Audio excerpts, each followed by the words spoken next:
2014년 9월 15일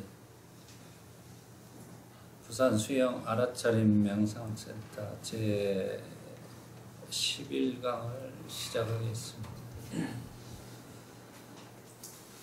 다들 추석 잘 쓰셨죠?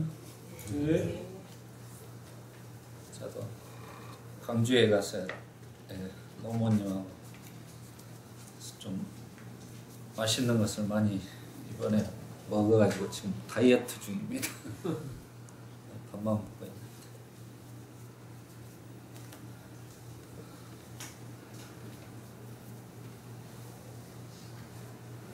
네, 오늘은 우리가 9월 1일 날 강의 때 삼전 12행상하고 사성제에 대해서 알아봤었습니다. 지금 강의가 초전 법륜경에서 아직 벗어나지를 못하고 있는데, 그만큼 초전 법륜경에서 우리가 알아야 될 것들이 굉장히 많습니다. 특히 이제 사성제라든가 팔정도 이렇게 12연기에 대해서 이제껏 조금 간략하게 이렇게 알아보았습니다. 앞으로 또 쭉 이렇게 진행되면서 그 부분에 대해서 반복되어서 그걸 우리가 이해할 수 있을 것입니다.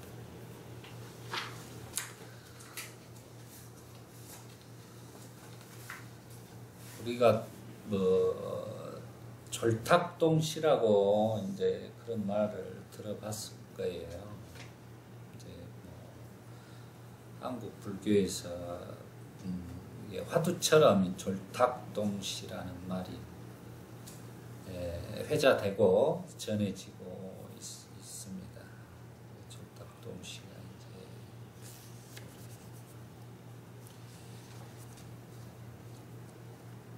이제 벽암록에 나오는 이제 내용인데, 그리고 대승 불교에서는 이제 벽암록에 이 내용이 전해져 오고, 초기 경전에서는 이제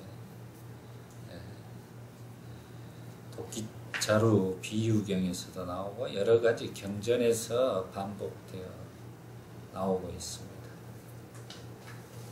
그리고 제가 이제 오부니까야를 이제 지금 안구따라 니까야 8, 9권 보고 있는데요. 이제 조금 12권까지인데 그거 보면 이제 니까야를 전체적으로 다 이렇게 정리를 하게 되는데, 그 정리하다 보니까 이제 그 병아리에 대한 비유경이 또 한 가지가 찾아졌어요. 그래서 제가 오늘 졸탁동시하고 거기 외란자경하고 같이 해서 불교의 부처님의 붓다의 중요한 내용을 이렇게 오늘 두 가지 이야기를 해보고자 합니다.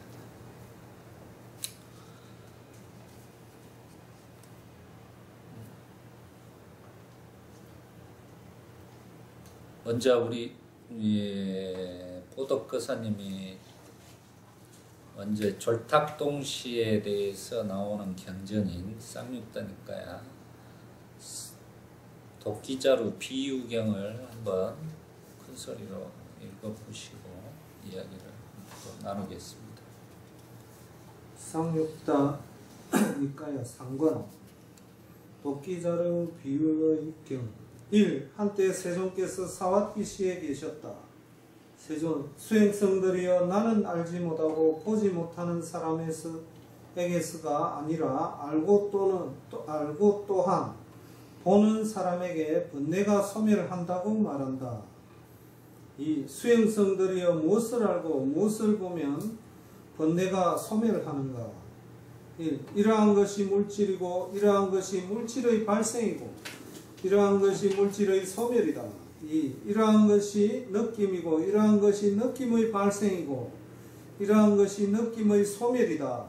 3. 이러한 것이 지각이고 이러한 것이 지각의 발생이고 이러한 것이 지각의 소멸이다. 4. 이러한 것이 형성이고 이러한 것이 형성의 발생이고 이러한 것이 형성의 소멸이다. 5. 이러한 것이 의식이고 이러한 것이 의식의 발생이고 이러한 것이 의식의 소멸이다. 3. 수행성들이여 만약 어떤 수행성이 수행에 전념하지 않는다면 5. 나의 마음이 집착 없이 번뇌에서 해방되기 이라고 원을 세우더라도 여전히 그의 마음은 집착 없이 번뇌에서 해방될 수 없다. 4. 그것은 무슨 까닭인가? 그것은 닦지 않기 때문이라고 할 수 있다. 무엇을 닦지 않기 때문인가? 네 가지 사띠의 토대, 사념처를 닦지 않고 올바른 노력, 사정근을 닦지 않고 네 가지 신통의 기초, 사신족을 닦지 않고 5가지 능력, 5근을 닦지 않고 5가지 힘, 오력을 닦지 않고 7가지 깨달음, 깨달은 고리, 7각지를 닦지 않고 8가지 고귀한 길, 8정도를 닦지 않기 때문이다. 37조 도품. 5. 수행성들이여 예를 들어 8개나 10개나 12개의 계란이 있는데 닭이 그것을 올바로 품지 못하고 올바로 온기를 주지 못하면 올바로 부화시키지 못하는 것과 같다.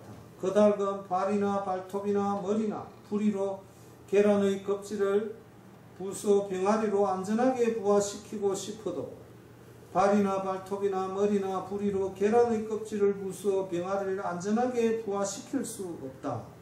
그것은 무슨 까닭인가? 수행성들이여 이와 같이 8개나 10개나 12개의 계란이 있는데 닭이 그것을 올바로 품지 못하고 올바로 온기를 주지 못하면 올바로 부화시키지 못하기 때문이다. 수행성들이여 만약 어떤 수행성이 수행에 전념하지 않는다면 오 나의 마음이 집착 없이 번뇌에서 해방되기를 이라고 원을 세우더라도 여전히 그의 마음은 집착 없이 번뇌에서 해방될 수 없다. 그것은 무슨 까닭인가? 그것은 닦지 않기 때문이라고 해야 한다. 무엇을 닦지 않기 때문인가? 4가지 사띠의 토대를 닦지 않고 4가지 올바른 노력을 닦지 않고 4가지 신통의 기초를 닦지 않고 5가지 능력을 닦지 않고 5가지 힘을 닦지 않고 7가지 깨달음의 고리를 닦지 않고 8가지 고귀한 길을 닦지 않기 때문이다. 7. 수행성들이여 만약 어떤 수행성이 수행에 전념하면서 오 나의 마음이 집착 없이 번뇌에서 해방되기를 이라고 원을 세우면 그의 마음은 바로 집착 없이 번뇌에서 해방될 수 있다.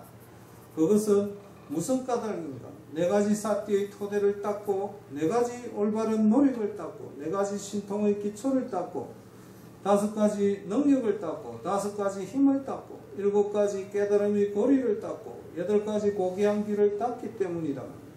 8. 수행성들이여 예를 들어 한 마리의 암탉이 있는데 8개나 10개나 12개의 계란을 올바로 품고 올바로 온기를 주고 올바로 부화시키면 그 암탉은 나의 병아리들이 발톱이나 부리의 끝으로 껍질을 조아서 안전하게 껍질을 깨고 나와야 할 터인데 라고 원하지 않더라도 병아리들이 발톱이나 부리의 끝으로 껍질을 쪼아서 안전하게 껍질을 깨고 나올 수 있다. 그것은 무슨 까닭인가?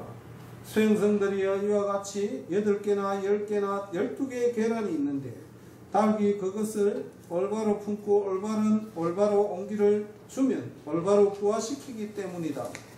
9. 수행성들이여 만약 어떤 수행성이 수행에 전념하면서 오 나의 마음이 집착 없이 번뇌에서 해방되기를 이라고 원을 세우면 그의 마음은 바로 집착 없이 번뇌에서 해방될 수 있다. 그것은 무슨 까닭인가? 닦기 때문이다. 무엇을 닦기 때문인가? 4가지 사띠의 토대를 닦고 4가지 올바른 노력을 닦고 4가지 신통의 기초를 닦고 5가지 능력을 닦고 5가지 힘을 닦고 7가지 깨달음의 고리를 닦고 8가지 고귀한 길을 닦기 때문이다. 수행성들이여 목수나 목수의 제자에게 손도끼의 자루에 있는 손가락의 흔적을 보이고 엄지손가락의 흔적을 보이면 그는 이와 같이 오늘 이만큼 어제 이만큼 다른 날에 이만큼 손도끼의 자루가 닳아버렸다라고 결코 알지 못하고 단지 닳아버린 것을 닳아버렸다고 알 뿐이다. 11. 수행성들이여 이와 같이 수행자로서 수행에 전념하며 이와 같이 오늘 이만큼 어제 이만큼 다른 날에 이만큼 번뇌가 부수어졌다라고 결코 알지 못하고 단지 번뇌가 부수어진 것이라고 알 뿐이다. 12. 수행성들이여 예를 들어 밧줄로 엮어진 배가 바다를 항해하면서 그 밧줄이 6개월 동안 물 위에서 달았는데 그 배가 겨울에 마른 땅에 끌어올려지면 그 밧줄은 바람과 햇빛에 더 삭게 되고 비가 오면 비에 젖어 쉽게 썩어 문드러지고 썩어 없어진다. 13. 수행성들이여 이와 같이 만약 수행성이 수행에 전념하면 모든 결박들이 쉽게 썩어 문드러지고 썩어 없어진다. 네, 잘 읽었습니다. 이제 앞으로 다시 와보죠. 보면서 이제 이 부분.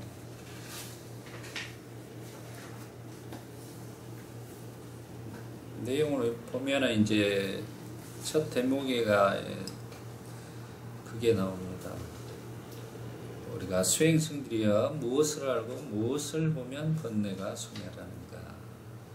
그러면 이제 오원을 우리가 봐야 된다는 것입니다. 우리는 부처님께서 나는 누구냐 했을 때 10원도 아닌 오원이라고 분명히 알려줬습니다. 이 오원을 자체가 있음으로써 우리가 번뇌가 일어나는 것입니다. 그래서 이 수행을 해가면서 나중에 이제 윗바사나 수행을 하면서 이제 이 빠냐 지혜로서 이 오원에 대해서 우리가 관찰을 하게 됩니다. 12연기를 통해서 또 관찰을 하게 되고 그럼으로써 번뇌를 소멸하는 내용이 지금 앞에서 설명하고 있는 것입니다. 오원이라는 게 굉장히 중요한 거예요. 그래서 우리가 나는 누구인가 했을 때 10원도 아닌 오원이라는 것을 항시 오원이 말하고 오원이 행동하고 행주자와 어묵 동정을 단지 5가지 색수상행식이 조건지어져서 움직이고 있다라는 것을 항시 삿띠를 해야 되는 거예요. 그렇게 되면 어떠한 순간순간의 역경이라든가 어떠한 말들 속에서 자기가 한마디로 객관자적으로 벗어날 수가 있어요. 거기에 동요되지 않고 이렇게 그게 이제 번뇌에 물들지 않는 삶이라고 하는 것입니다. 그 부분에 대해서 그런데 이제 부처님은 이렇게 오원에 대해서 설명하고 수행을 해서 닦아야 되는데 닦지 않은 사람이 그냥 이렇게 그냥 우리가 소원 나의 마음이 집착 없이 번뇌에서 해방되기를 이런 식으로만 계속 자기가 염송한다 해서 그게 되지는 않는다는 것입니다. 실제적으로 부처님께서는 지금 37 여기서는 조도품으로 나왔는데 원래는 이제 보리분법이라고 그래요. 깨달음을 도와주는 그런 것입니다. 그래서 37 조도품을 우리가 실천에 옮겨가야 된다.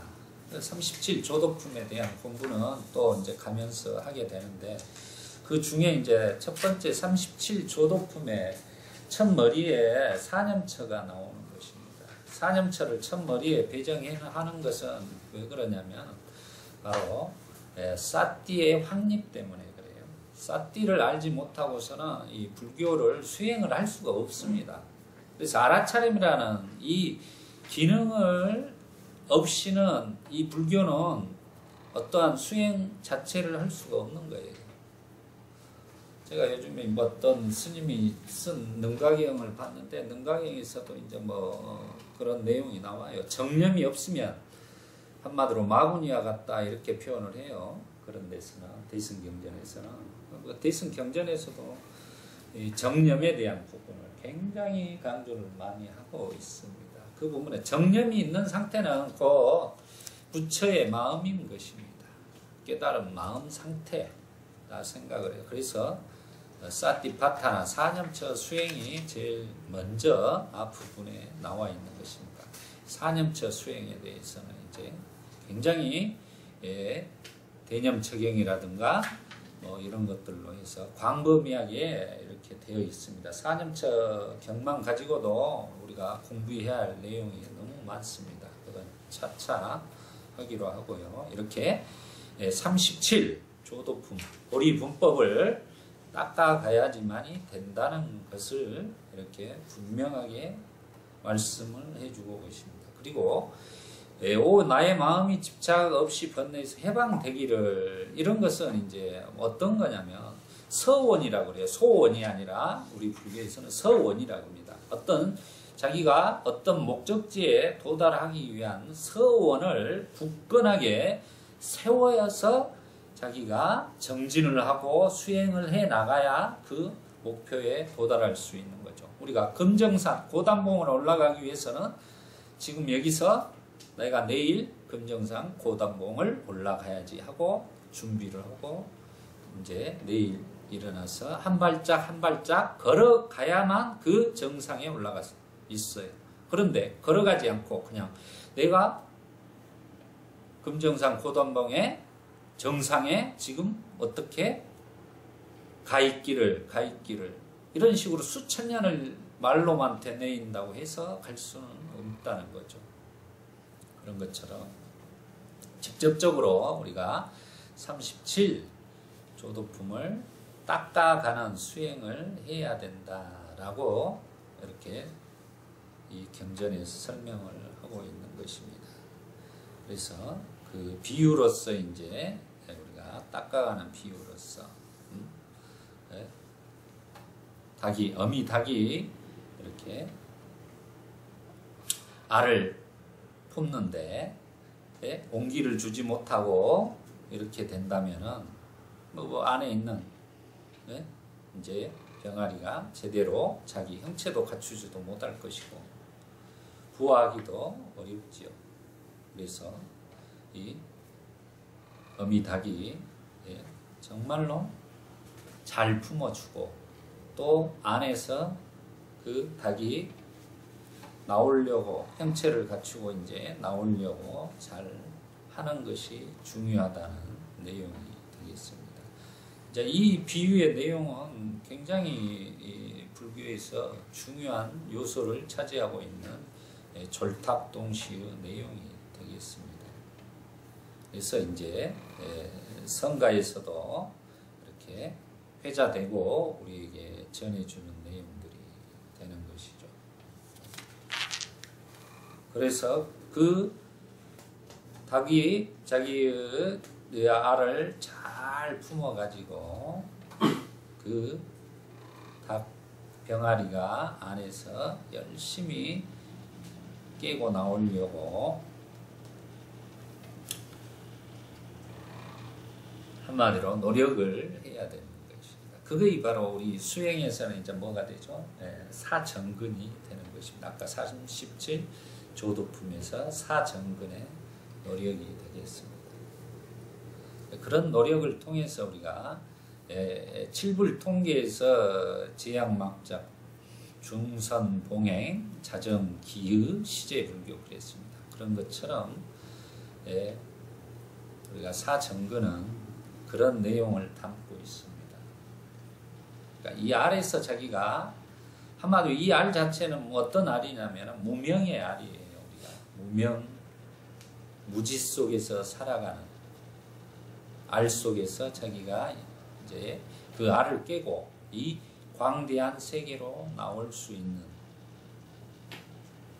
희망의 메시지를 담고 있는 것입니다. 그것은 우리 모두 다 똑같습니다. 그 알을 깨고 나오려고 노력하는 순간에 어머니가 어미 닭이 딱 이렇게 쪼아주는 거죠. 그랬을 때 이제 금이 가고 병아리가 나올 수 있다는 것입니다.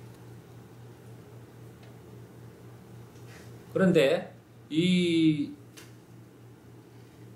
알 자체가 아직 병아리가 성숙하지 못하고 그러는데 어미 닭이 그냥 그 껍질을 쪼아버리면 죽어버립니다. 이게 시기가 정확하게 맞아떨어져야 된다 해서 동시라고 했어요. 동시, 절탁동시. 그 절묘하게 이 타이밍이 맞아떨어졌을 때 탁 열려버리는 거죠.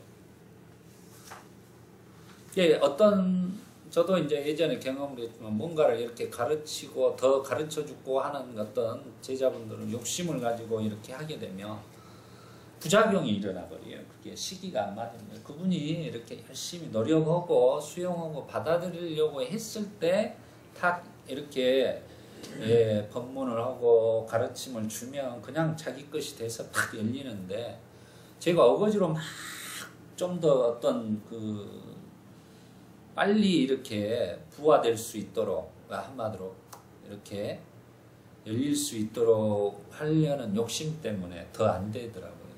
그런 경험을 많이 했는데요. 그런 것은 이렇게 이 족탁동시에서 부처님이 말씀하시는 것은 시기와 때가 정확하게 맞아떨어지는 그 순간이 중요하다는 거죠.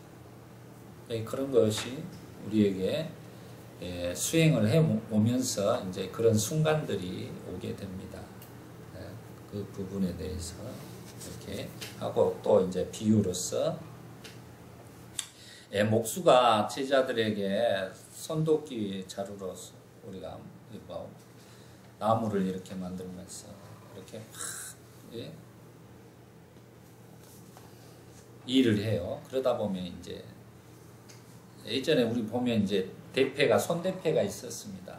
일을 할 때 요즘 기계 대패가 많은데 손대패로 이렇게 목수 아저씨들 이렇게 하는 거 보면 지금도 이제 목공 일하시는 분들이 그러면 이 세월이 가다 보면 자연스럽게 그 손 자국이 이렇게 대패에 남고 또 망치 이렇게 하게 되면 망치에 그 손 자국이 남고 그렇습니다. 그런 것처럼 자연스럽게 자기가 그렇게 정진하게 되면은 그런 좋은 선업들이 자연스럽게 훈습된다는 거죠.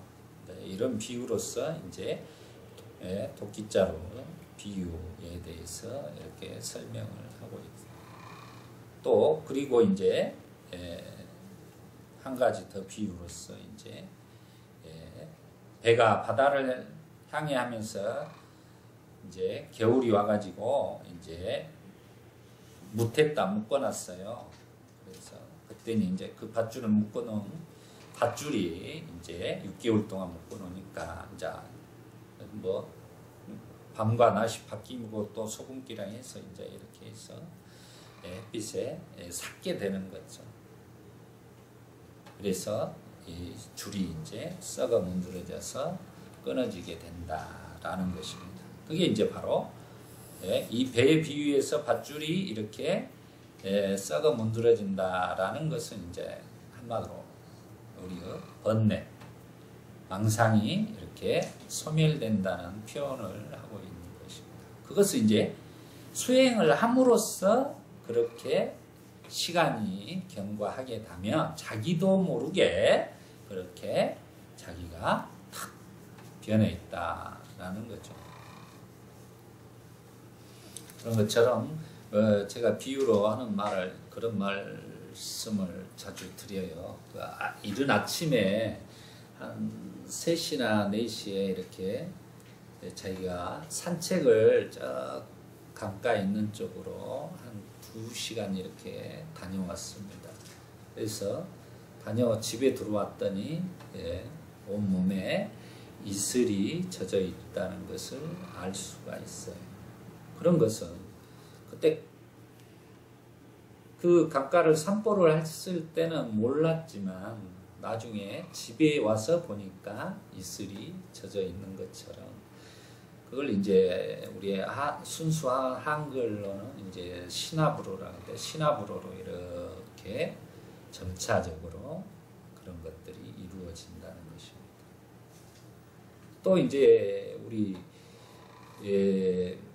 목탁을 우리가 칠 때 그 물방울 떨어지는 식으로 목탁을 쳐라 하는 말을 아시죠? 그렇게 하거든요. 목탁이. 근데 우리 처마 밑에 이제 물이 이렇게 떨어지면 실은 그 보면은 돌 자체를 받쳐놓잖아요. 물이 안 튕기기 위해서 주로. 그러면 세월이 가다 보면 거기에 물방울이 이 돌을 이렇게 뚫게 됩니다.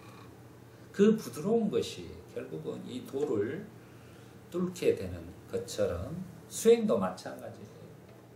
이렇게 우리가 좀 여유를 가지고 차분하게 막 급하게 어떤 욕망에 욕심에 사로잡히는 게 아니라 꾸준하게 이렇게 시나브로로 해 나가야면 그 돌도 뚫을 수 있다는 것입니다. 자연스럽게 알 수가 있게 되는 거예요.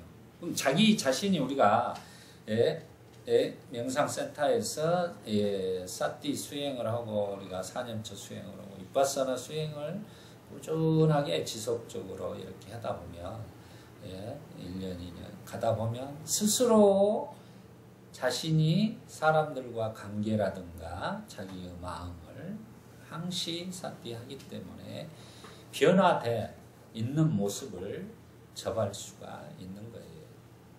예전에는 굉장히 어떤 사람이 나에게 한마디만 약간 안 좋은 소리만 해도 그냥 거기에 불끈해가지고 화를 내고 분노하고 성냈는데 한 2년 뒤에 수행을 하다 보니까 이제 이런 것들이 실은 없어져 버렸어요. 어떤 게 해도 그렇구나, 이건 일어났다, 사라지는 무상한 것이구나 라고 자기가 스스로 체험을 해가지고 이해를 해버리니까 어떠한 말에 의해서도 자기가 마음이 흔들리지가 않는다는 거예요. 한마디로 이제 그걸 부동심이라 그래요. 마음이 흔들리지, 산처럼 흔들리지 않게 되는 것이죠. 지금 이제 이런 것들을 이야기를 하고 있는 것입니다. 그래서 꾸준하게 졸탁동시라는 의미 자체가 우리에게 던져주는 메시지는 이제 여러 가지 면이 있습니다. 그래서 이제 넘겨보시죠. 병아리가 이제 보면 그림이 나오죠. 이렇게 그림이 나오는데 보면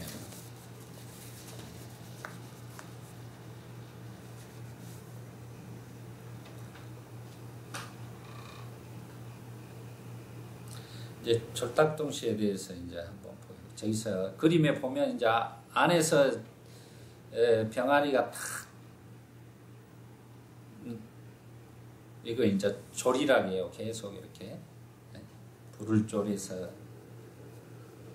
입으로 이제 한자가 불을 졸자 때 입구자가 옆에 있죠. 입으로 이제 그 안에서 나가려고 이렇게 하는 거죠. 그러니까 밖에서 이제 어미가 쫄탁이에요. 쫄탁.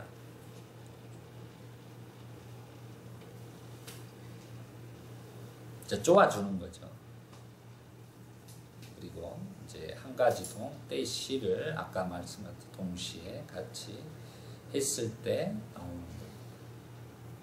이 내용이 이제 헤르만 헤세라고 이제 아시죠? 헤르만 헤세 유명한 시인이자 또 소설가고 또 노벨문 독일인인데 이 헤르만 헤세가 원래 선교자 아들이에요. 선교사 아들인데 그걸 반항을 해가지고 이제 자기가 시인이 되고파 어떤 신학에 몰두하는 게 아니라 시인이 되고싶고 철학자가 되고 싶었어요.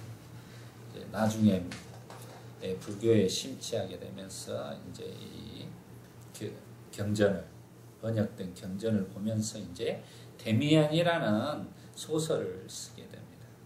그 데미안의 근거가 되는 경전이 바로 이제 이 경전이 되는 거예요. 서양의 한 시인에게 이 불교의 이 졸탁동시의 이 경전의 이야기가 아주 그때 당시 독일이 그냥 그 2차 세계대전으로 해서 수많은 이데올로기 속에서 희망을 잃어갈 때 이제 그 정체성을 찾기 위해서 데미안이라는 이 소설을 쓰면서 이 모티브를 여기에서 찾아가지고 쓰게 된 내용이다라는 것입니다.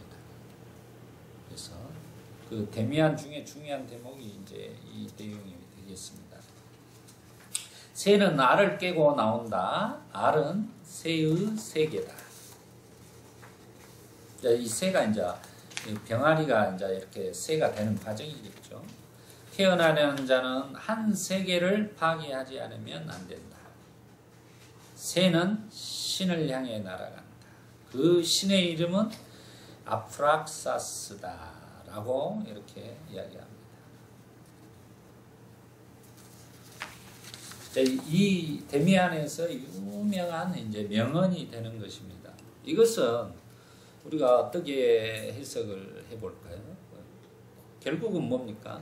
우리가 가지고 있는 이제껏 가지고 있는 이제 업에 대해서 우리가 업을 정화하는 과정으로도 불교에서 볼 수도 있고 그러려면 또 이제 그런 게 있습니다.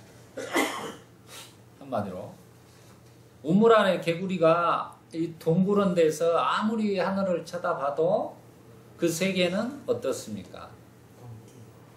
그 우물 안에 동그란 데의 하늘밖에는 볼 수가 없는 것입니다.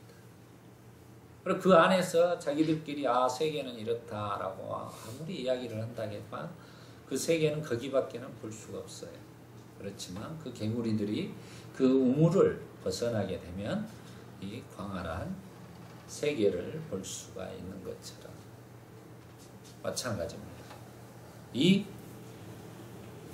새가 지금 여기에서 나오는 것처럼 새가 한 세계를 파괴하지 않으면 안 된다 이렇게 말하는 것은 바로 자기에게 있는 고정관념이라든가 선입관이라든가 뭐 미루어 짐작한다든가 어떤 모든 것 이제껏 수천만 겁을 윤회오면서 쌓였던 그런 것들 가지고 자기가 세상을 보는 옳다 그르다 이렇게 보는 눈 자체를 우리가 벗어나야 된다는 그게 무명의 눈 아직 눈을 뜨지 못했다고 그래요 우리 중생들은. 그래서 법안이 열리기까지는 눈을 못 뜬 자라고 합니다 부처님께서. 그래서 이제 초전법륜 중에 이렇게 우리가 사성제를 설하고 중도를 설하고 했을 때 꼰다냐 존자가 법안을 얻었다 하고 내용이 나오는 것이 바로 처음으로 이제 수다원가에 든 법안이라는 건 수다원가에 든 사람입니다. 법의 눈이 열린 것이에요. 그럴 때 이제 자기의 지금 한 세계가 파괴돼 버린 거죠. 자기가 기존에 그 무명의 알 속에서 살다가 그 무명의 알을 부처님이 초전법륜경에서 그 중도의 법, 팔종도 사성제를 설해 줌으로써 확 깨져버린 거죠. 한마디로 그게 이제 부처님이 제자인 꼰다냐 존자에게 한마디로 어미닭으로서 쪼아주게 되고 또 꼰다냐 존자는 열심히 5 수행자와 함께 수행을 열심히 하면서 때를 기다려서 이제 제대로 된 스승을 만나서 졸탁동시가 된 거라는 내용이. 그래서 이제 이 주제를 지금 우리가 초전법륜경을 하면서 이 졸탁동시를 제가 강의해 드리는 이유예요. 그게 시기적으로 이건 아주 중요한 역사적인 사건이 되는 것입니다. 그래서 부처님은 너무나 기뻐했던 거죠. 왜? 자기처럼 깨달은 자가 이제 어떻게 보면 자식을 새로 법의 자식을 하나 탄생시킨 거잖아요. 아래에서 깨어나게 만들었다는 거. 얼마나 그 부처님이 그때 당시 기뻤는가. 그래서 마지막에 그런 안야시꼰다냐 이렇게 감탄을 거듭거듭 희망에 우리 전법의 희망에 이렇게 중생들도 이렇게 깨달을 수 있다는 것을 이제 희망을 보게 되는 거죠. 부처님이. 그런 면에서 이 졸탁동시는 굉장히 중요해요. 마찬가지로 우리가 가지고 살아가는 지금 자기의 어떤 경계, 테두리 속에서 자기를 방어만 하려고 하고 수용하지 못하고 이렇게 어떤 자기만의 알 속에서 우리가 살아가지 않는가 한번 생각을 해봐야 된다는 것입니다. 그 알을 누가 깰 수 있죠? 밖에서 깨줄 수는 없다는 것입니다. 부처님은. 자기가 그 고정관념의 이 선입견과 이 모든 것들의 알을 깨려고 박차고 나오려는 노력을 해야만 그 기회가 올 수 있다는 것입니다. 그래서 우리는 이렇게 아까 말씀해 준 대로 37 보리분법, 37조도 품을 우리가 수행을 해 나가는데 첫머리가 사념처 수행, 특히 이제 사띠에 대해서 우리가 알고 가야 된다는 거예요. 다음 시간에는 이제 또 사띠에 대해서 공부를 구체적으로 해보겠습니다. 그래서 이렇게 부처님의 이런 병아리에 대한 비유의 사상이 저 서양의 독일까지 가서 그 위대한 데미안 우리 시인에게 헤르만 헤세라는 시인에게 이렇게 회자되고 있으면서 그때 독일인들이 이 데미안을 다 보게 되는 거예요. 그러면서 정신적으로 일깨우게 되었던 거죠. 세상에 보는 눈들이 달라지게 된 거죠. 자기의 고정관념과 아집과 아망과 자망과 이런 것들에서 자기 스스로가 벗어나라는 것을 부처님께서 이렇게 메시지로 전해주는 것입니다. 그래서 우리가 이런 부분에 대해서 정말로 잘 한번 생각을 해보셔야 돼요. 자기 삶 속에서 지금 자기가 얼마나 서로 관계 속에서 사람들과 관계, 부부관계, 오늘 또 같은 도반님들, 법원님들, 친구와 형제 자매와 관계들 속에서 우리가 얼마나 서로 소통하지 못하고 나누지 못하는 그 편견을 갖고 살아가고 있는가. 그것은 결국은 자기 불행이 되는 거예요. 자기한테 이득이 전혀 없는 겁니다. 실질적으로. 불교는 실질적인 것을 강조를 해요.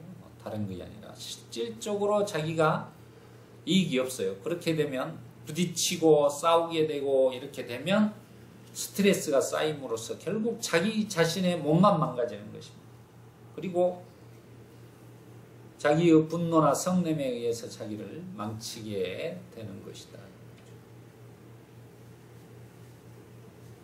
그래서 이런 부분에 대해서 자기 자신이 정말로 그 무명의 알을 깨고 나오려고 노력을 많이 해야 된다는 거죠. 그것은 나이하고 전혀 상관이 없는 거예요. 얼마나 자기가 그 알을 깨고 나오려고 노력하는가에 달려있는 거예요. 그렇게 노력하고 정진하는 사람에게 기회가 오는 것입니다. 그리고 그 알을 깨고 나와서 이런 정말 이 넓은 세계를 보는 자유를 얻을 수 있는 거예요. 그것이 바로 이제 궁극적인 행복이라고 이야기를 하는 것입니다. 행복을 그냥 있으면 오는 게 아니라 자기 스스로가 행복을 만들어 간다고 보셔야 된다는 거예요. 행복을. 누가 만들어준가. 누구에 의해서 자기 행복이 만들어지진 않는다는 것입니다. 스스로 자기가 황골탈퇴를 해서 그 무명의 알을 깨고 나왔을 때만이 그 자유를 얻을 수 있고 행복을 얻을 수 있다는 것입니다.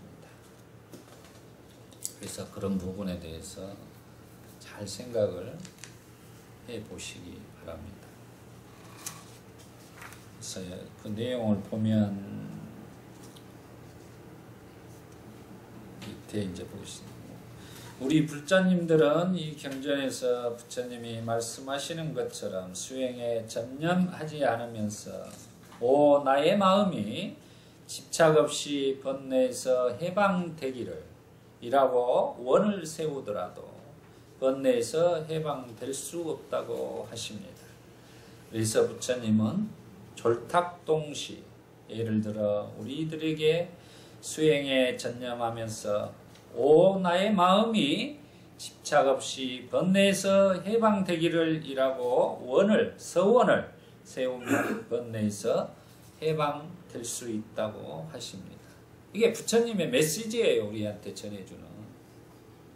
또한 부처님은 다른 예를 들어주십니다. 즉 목수가 열심히 일하다 보면 자신도 모르게 손도끼 자루에 손가락의 흔적이 자연스럽게 남게 된다고 합니다. 그래서 이 비유는 수행자가 수행에 전념하면서 자신도 모르게 오늘 이만큼, 어제 이만큼, 다른 날에 이만큼 번뇌가 부수어졌다라고 결코 알지 못하고 단지 번뇌가 부수어진 것이라고 자신이 확인할 수 있는 것이라고 말합니다.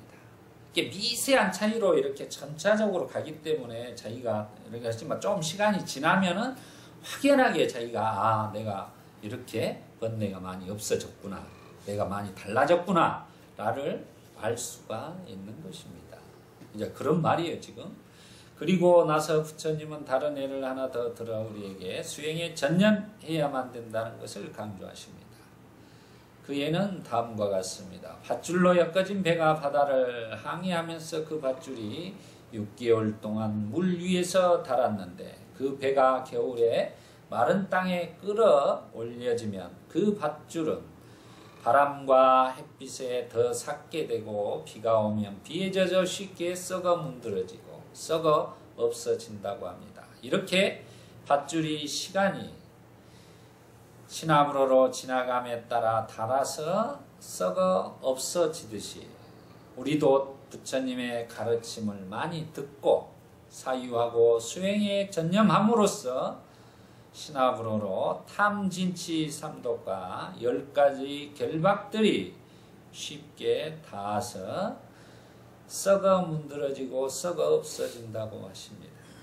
부처님은 이 경전에서 졸탁동시, 도끼자루 비유, 밧줄 썩어진 비유 3가지 에피소드를 통해 우리들에게 수행은 하지 않으면서 원만 세우고 살아가지 말고 수행을 하면서 원을 세우고 집착과 번뇌에서 벗어나게 된다는 것을 깨우쳐 주고 계시는 것입니다. 부처님은 우리들에게 수행을 하지 않고서는 원하는 것을 얻을 수 없다는 것을 분명하게 우리들에게 말씀하고 계시는 것입니다. 우리 불자님들도 자신의 원을 이루기 위해서는 부처님의 가르침에 따라 살아가면서 일상생활 속에서 행주자와 어묵동정에서 사띠하는 수행에 전념하는 삶을 살아가야만 자신이 원하는 것을 성취할 수 있는 것입니다. 부처님의 가르침에 따라 올바른 노력을 해가면서 신압으로 자신의 마음이 대상에 대한 집착과 번뇌에서 자연스럽게 벗어나게 될 것입니다. 그것이 바로 부처님이 말씀하시는 평화스러운 삶을 스스로의 노력으로 성취할 수 있는 것입니다. 이제 두 번째 이야기를 해보겠습니다. 두 번째 이야기는 이제 중요한 경전이 외란자경인데요. 이거 이제 부처님께서 사선에 들고 나서 나중에 나오셔서 산명으로 깨달음을 얻는다는 근거가 되는 경전과 함께 또 부처님이 자기 자신이 스스로 홀로 어떠한 스승 없이 홀로 그 무명의 알을 깨고 나오신 분이에요. 이 메시지는 굉장히 중요한 겁니다. 인간으로서 최초로 깨달음을 얻으신 부처님께서 무명의 알을 스스로 어떠한 스승 없이 혼자 깨고 나온 이 비유의 경전이 되겠습니다. 제가 이 경전을 보면서 이제 이 졸탁동시와 더불어서 깜짝 놀랐어요. 이렇게. 그래서 우리가 초파일만 되면 이제 이렇게 뭐 천상천하 유아독존 뭐 이런 말들이 회자되고 그러는데 실은 이제 이 경전에서 근거를 찾을 수가 있는 것입니다. 뭐 태어나자마자 이렇게 천상천하 유아독존 7걸음을 걷고 그것은 이제 설화입니다. 비유로 표현하는 거죠. 그러면 그 근거가 되는 것은 저는 이 경전으로 보고 있어요. 네, 그래서 이 경전의 중요성이. 자, 이 경전을 한번 우리 대명심 후보님이 읽어보실까요? 한국단가야 1번은 11 외란자의 경, 병아리의 새로운 비유의 경이다. 이와 같이 나는 들었다. 한때 세종께서는 외란자시에 라렐루 굽지반다 나무 아래에 계셨다. 그때 바라문 외란자는 세종께서 계신 곳으로 찾아왔다. 가까이 다가와서 세종과 함께 인사를 나누었다. 인사를 나누고 안부를 주고 받은 뒤에 한쪽으로 물러나 앉았다. 한쪽으로 물러나 앉은 바라문 외란자는 세종께 이와 같이 말씀드렸다. 돈자 곧담하여 저는 이와 같이 수행자 곧담하는 늙고 연로하고 나이가 들고 만년에 이르러 노령에 달한 바라문에게 인사를 하지 않고 일어서서 맞이하지 않고 자리에 초대하지 않는다라고 들었습니다. 수행자 곧담하여 그것은 정말 사실이었습니다. 존자 곧담하는 늙고 연로하고 나이가 들고 만년에 이르러 노령에 달한 바라문에게 인사를 하지 않고 일어서서 맞이하지 않고 자리에 초대하지도 않습니다. 존자 곧담하여 그것은 원숙하지 못한 것입니다. 바라문이여, 나는 신들과 악마들과 하나님들의 세계에서 성직자들과 수행자들 그리고 왕들과 백성들과 그 후예들의 세계에서 내가 인사를 하고 일어서서 맞이하고 자리에 초대할 만한 자를 보지 못했습니다. 바라문이여, 열애가 누군가에게 인사를 하고 일어서서 맞이하고 자리에 초대한다면 그의 머리가 부서질 것입니다. 바라문 외란자는 계속해서 질문을 하게 됩니다. 붓다께서는 그 질문에 답을 해주시는 내용입니다. 바라문 외란자의 질문 내용은 조금 붓다를 비아냥거리는 질문들입니다. 존자 곧다마께서는 멋이 없고 즐김이 없고 무작을 쓰라고 단멸을 쓰라고 혐오를 쓰라고 허물은 자 제거를 쓰라고 학대 고행주의를 쓰라고 입퇴를 거부합니다. 여기까지 할까요? 예.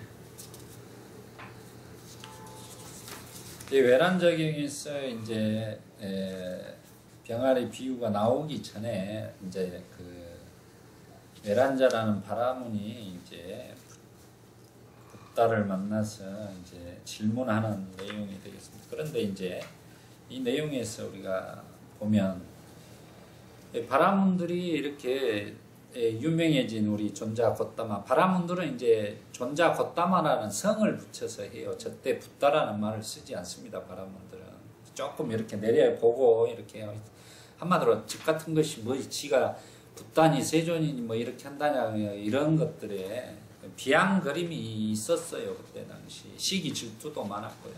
그렇기 때문에 항시 경전에서는 존자 곧담하여 성을 부르게 됩니다. 그렇게 이제 경전을 보시면 되고, 여기서 이렇게 외란자는 나이 드신 분이 이렇게 갔는데도 이 세종께서 한마디 부탁께서 친절하게 이렇게 일어서서 맞이한다든가 반갑게 맞이한다든가 이러지 않고 그냥 탁 앉아서 이렇게 계시니까 예? 이렇게 연로한 사람이 오고 우리가 일반 상식적으로 그러잖아요. 연로한 사람이 나이 드신 분이 오면 이렇게 일어나서 좀 믿어 부처님이 젊으니까 이렇게 맞이하면 좋을 것인데 왜 그렇지 않느냐.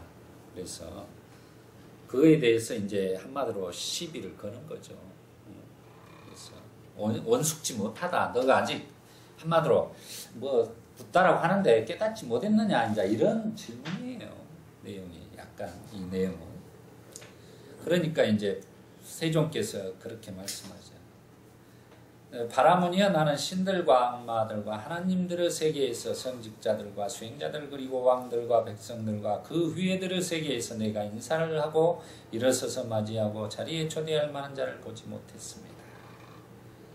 이 말은 뭐냐면 우리가 천인사죠. 부처님은 천인사이기 때문에 이 내용은 우리가 어떻게 봐야 되냐면 이것은 정말로 우리가 일반 사람으로서 일반 사람이 이런 이야기를 한다면 아이고 저 미쳤구나 이렇게 이야기할 수가 있죠. 그때 당시에 부처님은 당신을 떳떳하게 열애다 이런 사람이라고 이렇게 선언을 하고 돌아다니면서 전법을 하셨어요. 야 우리가 잘못 보면 자만의 극치다고 이렇게 볼 수 있는 내용이죠. 그렇지만 지금 이 내용에서 봤을 때도 이 자부심과 긍지심 그 혼자 이렇게 스스로의 붓다가 되었다는 것에 대한 그 자부심과 이런 것들은 이루 말할 수 없는 내용이 지금 되는 거예요. 이게 바로 이제 자기가 최상자, 천상천하의 유아독존이 되었다. 이런 뜻이죠. 지금 최상자가 되었다라는 것입니다. 누구한테도 비유할 수 없는 사람이 되었다라는 것을 선언해주는 근거가 되는 이제 경전의 내용이 되겠습니다. 그래서 바라무니여 열애가 누군가의 인사를 하고 일어서서 맞이하고 자리에 초대한다면 그의 머리가 부수어질 것이다. 인도에서는 뭐예요? 문제 그의 머리가 7조각으로 부수어질 것이다. 이런 표현을 많이 해요.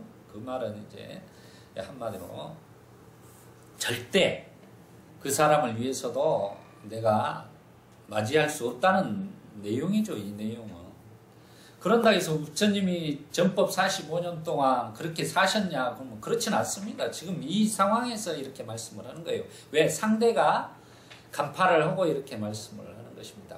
비앙거리면서 시비를 걸기 때문에 지금 이렇게 말씀을 하는 거죠. 부처님이 가난한 농부를 찾아다니고 뭐하고 이런 부처님의 생애를 보게 되면 어느 누구보다 이렇게 낮추고 하심하면서 살아가신 삶의 여정이에요. 우리가 이 한 대목을 가지고 잘못 이해하게 되면 큰일 납니다. 이것은 정말로 부처님이 최상자가 되어서 한마디로 너희 같은 바람들이 감히 어디 나를 그 깊이를 알려고 하느냐 이렇게 자부심을 드러낸 표현이라고 이해하시면 되겠습니다. 그러면서 이제 이렇게 그렇게 말하니까 외란자라는 바람이 멋이 없고 즐김이 없고 무작을 설하고 단멸을 설하고 혐오를 설하고 제거를 허물한 자고 학대 고행주의를 설하고 입퇴를 거부합니다. 라고 계속 묻습니다. 거기에 대해서 이제 전부 또 자상하게 전부 설명을 해서 물리치셔요. 그래서 입퇴를 거부한다는 것은 이제 비양그림으로서 바라문의 의도는 저열한 태에서 태어난 자, 하늘에 태어날 수 없냐. 그러니까 한마디로 입퇴를 거부하는 세존을 입퇴를 거부하는 자라는 말은 당신이 죽으면 어디 천상세계에 태어나겠어? 이제 이런 뜻이에요. 이런 식으로 입퇴를 거부합니다. 이런 말이에요. 천상세계에 태어나는 것을 거부하는 이런 사람이다. 라고 그런 내용이 되겠습니다. 이렇게 자상하게 바라문의 질문에 답하시고 병아리 비유를 통해 붓다께서 홀로 스스로 무명의 알을 깨고 나온 최상자라는 것을 병아리 비유로 설명하는 내용이 되겠습니다. 이 내용은 제가 이제 하면서 정리를 해보겠습니다. 병아리 비유로 제일 먼저 정등각 각자가 되었음을 선언한 내용이 되겠습니다. 바라무니여, 예를 들어 한 마리의 암탉이 있는데 8개나 10개나 12개나 계란을 올바로 품고 올바로 온기를 주고 올바로 부화시킬 때 어떤 병아리가 병아리들 가운데 첫 번째로 발톱이나 부리의 끝으로 알껍질을 쪼아서 안전하게 알껍질을 깨고 나온다면 그 병아리를 손위라고 할 수 있습니까? 손아래라고 할 수 있습니까? 이 말은 뭔 말이죠? 이제 한 12개의 알이 있는데 그 중에서 이렇게 어미닭이 품는데 그 중에 제일 먼저 이제 이렇게 부화되는 알을 우리가 이제 뱃속에서 나올 때 1분이라도 빨리 나오면 손위가 되죠. 그런 것처럼 이제 그런 거예요. 이게 바로 손위라는 말은 제일 먼저 지금 알을 깨고 나온 표현을 손위, 손아래 그럽니다.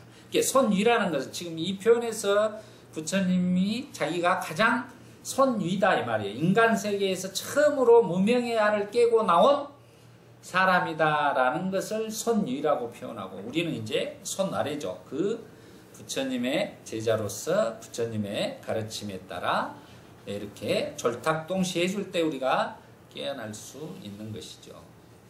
이런 것에 대해서 그래서 제가 이제 줄을 달았는데 황무지경에서 병아리 비유는 졸탁동시에 대한 이야기이고 여기에서 병아리 비유는 부타께서 스스로 무명껍질을 깨고 나와서 해탈열반을 얻은 것에 대한 거룩하고 위대한 깨달은 자를 바라무누 외란 자에게 천인사라는 것을 선언하는 내용이다.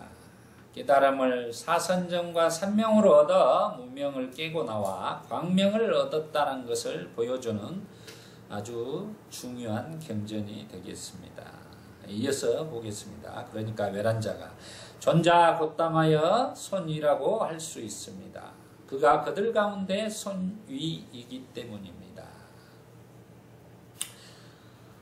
이와 같이 바라무니여 나는 무명에 빠진 계란의 존재와 같은 무쌈들을 위하여 둘러싸인 무명의 껍질을 깨고 홀로 세상에 위 없이 바르고 원만한 깨달음을 바르고 원만히 깨달았습니다.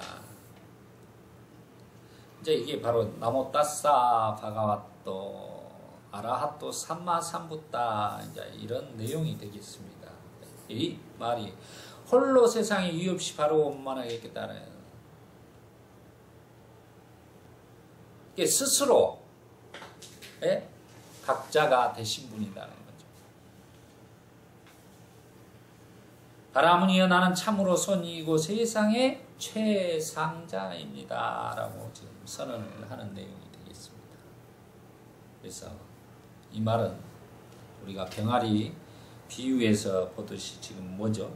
병아리 아까 졸탁동시에서 비유해서는 스승에 의해서 병아리가 이렇게 나오는 과정 속에서 우리의 수행자들이 그렇게 수행을 노력을 하고 했을 때 부처님의 가르침과 또 부처님의 상가공태영체의 또 우리가 불법승에서 부처님과 부처님 법 그리고 부처님의 가르침에 따라 수행하는 스님들에 의해서 그 노력을 하고 있을 때 그 알을 깰 수 있다는 것을 설명을 해주는 내용이 되겠습니다. 그런데 여기에서는 부처님께서는 스스로 자기 혼자 알을 무명의 알을 깨고 나온 각자 아라한 정등각자라고 표현을 하고 있는 것입니다. 이런 부분에 대해서 병아리 비유를 이렇게 두 가지로 할 수가 있구나라는 것을 생각을 해보시면 나중에 이제 우리 법부님들이 다른 분들한테 이런 이렇게 붓다의 이야기나 이런 것들을 졸탁동시나 병아리 가지고 이야기를 쉽게 하면 참 재밌죠. 그 내용이 또 그분들이 기억을 금방 할 수 있습니다. 수행은 이렇게 꼭 해야만 되는구나 이치를 알 수가 있잖아요. 졸딱동시라는 내용이. 여기서 우리는 부탁께서 자신의 세상의 최상자임을 선언하는 말씀을 볼 수 있습니다. 우리가 부처님 오신 날에 항상 회자되는 천상천하 유화덕제라는 말을 여기에 유추해 볼 수 있는 것입니다. 계속해서 세존께서는 바라무니여 나는 열심히 노력하고 정진하여 권태로움이 없었고 삿띠를 확립하여 미혹에 떨어지지 않고 몸이 고요하여 격정이 없었고 마음은 집중되어 통일되었습니다. 여기서 뭡니까? 바로 부처님께서도 이렇게 삿띠를 확립하여 미혹에 떨어지지 않았다. 우리가 공자님이 40이 되면 뭐라고 했습니까? 무슨 나이라겠죠? 불혹의 나이라고 그랬죠. 불혹이라는 뜻이 뭔지냐면은 요즘은 40대 가지고 불혹이라고 말할 수 없어요. 50은 돼야 불혹이에요. 10년은 이제. 불혹이 바로 미혹이 없다는 뜻이에요. 미혹이 없다는 뜻. 그러나 미혹을 없애려면 우리 불교 입장에서는 여기서 나온 것처럼 뭐죠? 우리가 삿띠를 확립해야 그 불혹의 나이가 되는 거예요. 그러니까 삿띠를 수행을 우리가 알아차림 수행을 잘 해야지만이 불혹이 되는 것입니다. 그래서 그런 면에서 한번 생각을 해보시고요. 몸이 고요하고 격정이 없었고 마음은 집중되어 통일되었습니다. 여기서 이제 그 삿띠를 우리가 4년차 수행을 하고 나서 나중에 이제 뭐가 되죠? 이제 사선정에 들어가는 것입니다. 그 사선정에 나오는 말이에요. 이게 이제 마음은 집중되어 통일되었습니다. 이 내용이. 삿띠를 확립하여 미혹에 떨어지지 않았고 이 문장은 아주 중요한 삿띠에 대한 문장이다. 삿띠를 확립하면 미혹에 떨어지지 않는다는 것을 아주 중요하다. 여기서 이제 오늘로 이제 사마디땅, 찌땅, 액가땅, 액강 이렇게 나옵니다. 여기서 이 내용에는 이제 마음이 집중되어 통일되었습니다. 이 내용이 되겠습니다. 여기서 보편적인 사마디로 찌땅, 액가땅이라고 표현되는 것을 유심히 지켜봐야 한다. 이 말은 이제 나중에 이제 사선정에 대한 공부를 할 때 우리가 자세히 제가 이제 이 내용을 이야기를 해드릴 건데. 보통적으로 이렇게 우리가 이 마음의 통일을 보편적으로 이야기할 때는 이제 찌땅 액가 같다 이렇게 표현을 해요. 찌따 액가 같다 이런 표현을 해요. 그렇지만 이제 이선정에 들었을 때는 에코디바와 째따소 에코디바와라는 표현을 합니다. 그것은 이제 차이가 있어요. 원어적으로.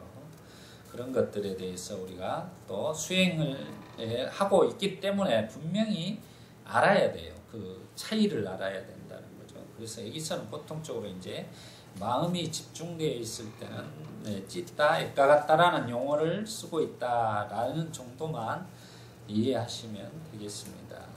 바라무니여 나는 감각적 쾌락의 욕망을 여의고 악하고 불건전한 상태를 떠난 뒤 사유와 숙고를 갖추고 멀리 여임에 생겨나는 희열과 행복을 갖춘 첫 번째 선정에 들었습니다. 이렇게 지금 사선정에 대해서 쭉 이야기를 하고 있는 것입니다. 이 사선정에 대해서 쭉 이야기를 하면서 이제 제 초선에 대해서 이야기를 했고요. 그 다음에 이선 나는 사유와 숙고가 멈추어진 뒤 내적인 평온과 마음의 통일을 이루고 사유와 숙고를 여의어 삼매에서 생겨난 희열과 행복을 갖춘 두 번째 선정에 들어간다 했습니다. 여기서 아까 제가 말한 것처럼 두 번째 선정에 들어갔을 때 이제 바로 여기서 잭다서 에코디아바가 나오는 거예요. 그래서 초선에 들기 전에 열심히 정진하면서 삿띠를 확립하면서 미혹에 떨어지지 않으니 몸이 격정이 없고 고요해서 마음이 집중되고 통일되었다 할 때는 찌따 액가 같다라는 표현을 사용하시요. 그러나 여기 두 번째 선정에서는 사유와 숙고가 멈추어지고 나서 내적인 평온을 얻으면서 마음의 통일을 이루어진다고 하면서는 찌따소 에코 디바와라는 용어를 사용했다는 것을 이제 우리가 주목을 해야 됩니다. 이건 수행 측면에서 굉장히 중요해요. 그래서 이 말은 이제 사유와 두 번째 선정에서는 사유와 숙고가 멈추어졌다라는 내용이 되겠습니다. 그래서 사유와 숙고가 멈추어진 뒤 일어나는 마음의 통일은 바로 에코 디바라는 이런 내용이 되겠습니다. 그래서 그거에 대해서 이제 이렇게 들어놓으시면 나중에 또 이제 설명이 되겠습니다. 그리고 두 번째 선정에서 사유와 숙고를 여의고 삼매에서 생겨나는 희열과 행복을 갖춘다는 것도 주목해야 된다. 초선의 경우는 사유와 숙고를 갖추고 멀리 여임에서 생겨나는 희열과 행복을 갖춘다고 했다. 초선에서 멀리 여임이란 5가지 장애를 여임이라고 말한다. 그래서 5가지 장애가 끊어짐으로써 나타나는 희열과 행복을 갖춘다고 하는 것이다. 그리고 두 번째 선정에서는 사유와 숙고가 여의고는 언어가 거치면서 삼매에서 생겨나는 희열과 행복을 갖춘다는 것의 차이를 주목해야 한다. 이런 부분도 알아두시면 나중에 사선정을 또 공부할 때 자세하게 또 한번 하겠습니다. 그 다음에 세 번째 선정에 대해서 바라무니아 나는 희열이 사라진 뒤 평정하고 삿띠가 있고 분명한 함으로 신체적으로 행복을 느끼며 고귀한 님들이 평정하고 삿띠가 있고 행복하다고 표현하는 세 번째 선정에 들었습니다. 여기서 희열이 사라지고 삿띠와 쌈바잔으로 신체적으로 행복을 느낀다는 것과 이것을 고귀한 성자들이 평정하고 삿띠가 있고 행복하다고 표현한다는 것을 주목하면서 좌선을 할 때 자신의 상태를 점검해 보아야 할 것입니다. 네 번째 사선 바라무니아 나는 행복과 고통이 버려지고 만족과 불만도 사라진 뒤 괴로움도 없고 즐거움도 없는 평정하고 삿띠가 있고 청정한 네 번째 선정에 들었습니다. 네 번째 선정에 주는 붓다는 네 번째 선정에 들고 나와서 맑아지고 청정해지고 더러움이 없고 번뇌가 사라져 부드럽고 유연하고 확립되고 흔들림이 없고 집중된 마음으로 나는 전생의 삶을 삿띠하는 궁극적 알매 마음을 기울인다고 합니다. 사선에 나와서 지금 어떻게 죠? 사선정에 들고서 나오니까 어떻게 죠? 맑아지고 청정해지고 더러움이 없고 번뇌가 사라져 부드럽고 유연하고 확립되고 흔들림 없고 집중된 마음으로 나는 이제 어디로 가죠? 삼명, 그러죠. 우리가 삼명. 삼명이 세 가지의 밝음이에요. 그것은 바로 첫째가 숙주명이고 우리가 두 번째가 천안명이고 세 번째가 누진명이라고 합니다. 큰 절에 가면 이렇게 삼명이 이렇게 공양간 같은 데나 선방에나 다 써져 있어요. 그것은 이제 부처님께서 삼명을 통해서 사선에 들어서 삼명을 통해서 깨달음을 얻는 과정에 대해서 설명을 해주는 것입니다. 부처님께서 육신통을 통해서 깨달음을 얻은 게 아니라 삼명을 통해서 지금 깨달음을 얻게 되었다는 그런 내용을 확인할 수 있는 것입니다.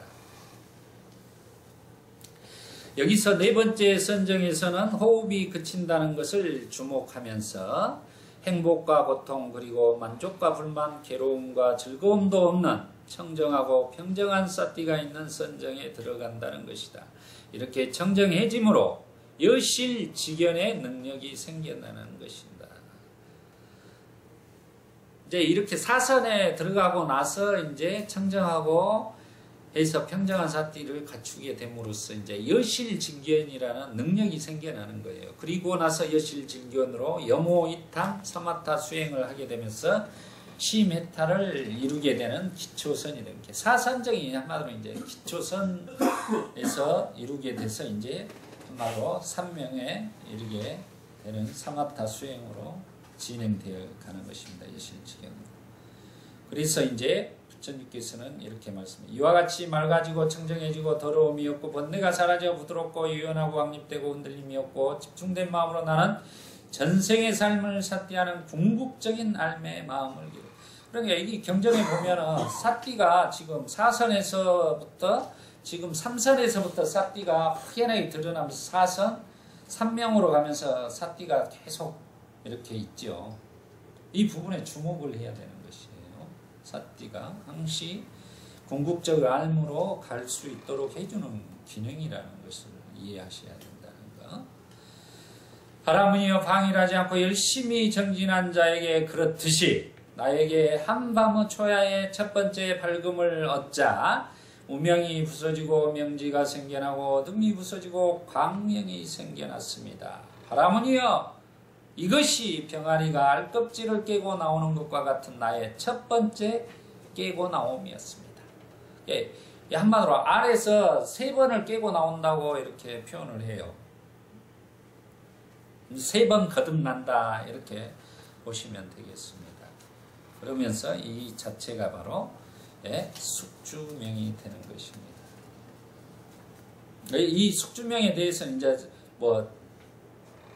제가 내용이 굉장히 긴데 이렇게 줄여놨어요. 그래서 이걸 그렇게 보시면 되겠습니다. 그리고 이와 같이 맑아지고 깨청정해지고 더러움이 없이 번뇌가 사라져 부드럽고 유연하고 확립되고 흔들림이 없고 집중된 마음으로 나는 무쌈의 태어남과 죽음에 대해 궁극적인 알매 마음을 기울였습니다. 이제 무쌈에 대한 죽음에 대한 내용에 대해서는 이제 제가 생략을 했습니다. 바람은이여 방일하지 않고 열심히 정진한 자에게 그렇듯이 나에게 한밤중 중하에 두 번째 밝음을 얻자. 우명이 부서지고 명지가 생겨나 어둠이 부서지고 광명이 생겨났습니다. 바람은이여 이것이 병아리가 알껍질을 깨고 나오는 것 같은 두 번째 깨고 나옴이었습니다. 초야, 중야, 후야 이렇게 3번의 상태, 밝음 이걸 이제 3명이라고 하는데 이것을 이제 바로 천안명이라고 합니다. 그리고 이제 3번째로 이와 같이 맑아지고 청정해지고 더러움이 없고 번뇌가 사라져 부드럽고 유연하고 확립되고 흔들림이 없고 집중된 마음으로 나는 번뇌 부숨에 대한 궁극적인 알매 마음을 기릅니다. 그러니까 이렇게 단계마다 자기가 사띠를 확립하면서 그 단계를 목표를 향해서 나가야 되는 거예요.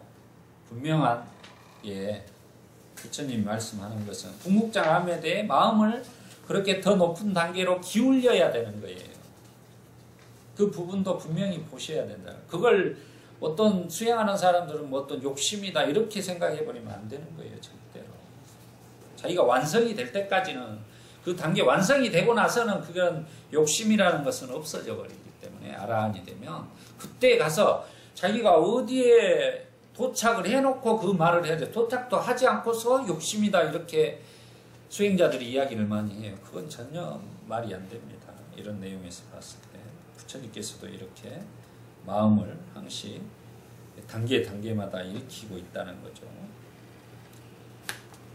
그 내용은 이제 사성제 괴로움 소멸과 번뇌에 대한 소멸에 대해서 설명을 하고 있는 내용이 되겠습니다. 누진명을 얻을 때 우리가 번뇌를 소멸할 때 이제 사성제에 대해를 관통을 하게 되면서 사성제 안에는 결국 뭐가 들어있죠? 바로 연기법이 들어있는 것입니다.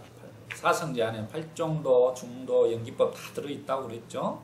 그런 것처럼 그렇게 함으로써 우리가 번뇌를 없애게 되는 것이다. 바람은이여 방일하지 않고 열심히 정진한 자에게 그렇듯이 나에게 한밤 후야에 3번째 밝음을 얻자 우명이 부서지고 명지가 생겨나고 어둠이 부서지고 광명이 생겨났습니다. 광명이 생겨나고 우주 아마 대폭발한 것처럼 모든 세상이 어둠이 걷혔다 이렇게 보시면 돼요. 번뇌에 물들 일이 없는 거죠. 바람은요 이것이 병아리가 알껍질을 깨고 나오는 것 같이 나는 나의 3번째 깨고 나옴이었습니다. 이걸 누진명이라고 합니다. 그래서 숙주명, 천안명, 누진명 3명은 이렇게 3가지를 이야기한다라고 우리가 큰 절에 갔을 때도 한 번씩 이런 걸 하고 또 주위의 도반들에게도 이렇게 법부님들에게도 이렇게 가르쳐주고 또 물어보시면 설명을 해 주십시오. 이처럼 말씀하시자 바람은 외란 자는 이렇게 이와 같이 말씀드렸다. 존자고따마께서는 손이십니다. 존자고따마께서는 최상자입니다. 존자고따마여 훌륭하십니다. 존자고따마여 훌륭하십니다. 여기서 이제 존자고따마 훌륭하십니다. 오늘은 사두 그런 말이에요. 존자고따마여 마치 넘어진 것을 일으켜 세우듯 가려진 것을 열어 보이듯 어리석은 자에게 길을 가르쳐 주듯 눈이 있는 자에게 형상을 보라고 어둠 속에 등불을 들어 올리듯 존자고따마께서는 이와 같이 여러 가지 방법으로 진리를 밝혀 주셨습니다. 그러므로 이제 세존이신 고따마께 귀의합니다. 또한 그 가르침에 귀의합니다. 또한 그 수행승의 참모임에 귀의합니다. 세존이신 고따마께는 제가 신자로서 저를 받아주십시오. 오늘부터 목숨이 다하도록 귀의하겠습니다.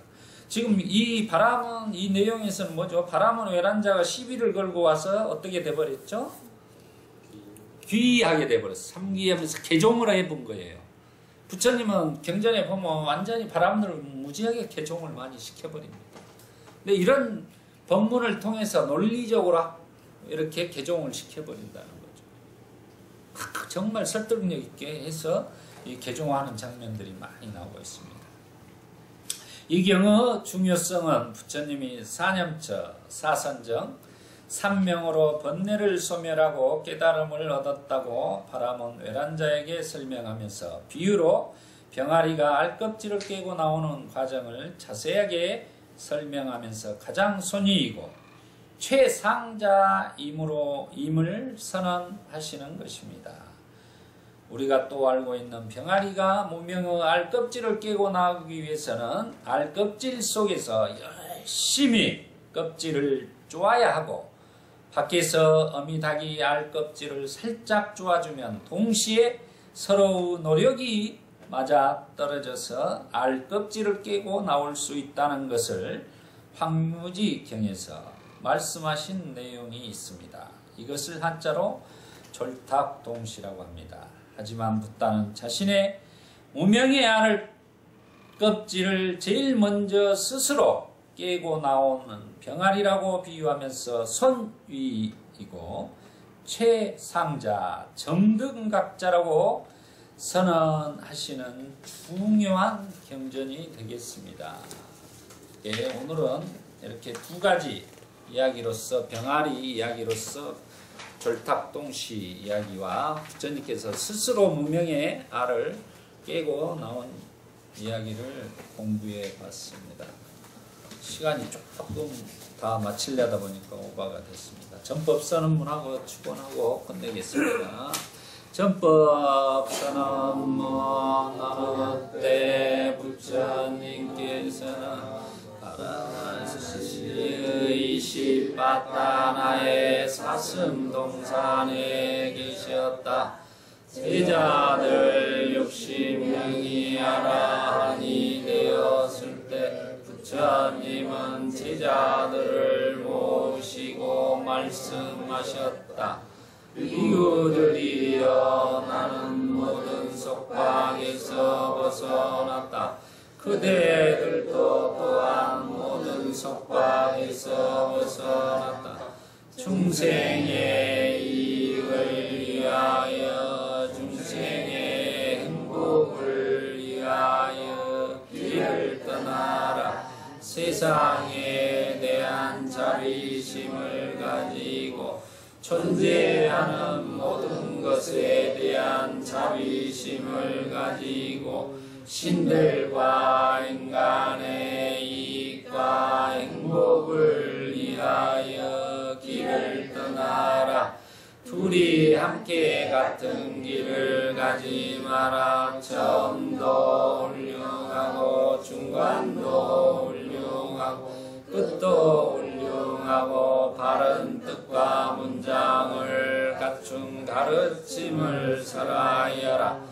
온전하고도 청정한 수행의 삶을 보여주어라.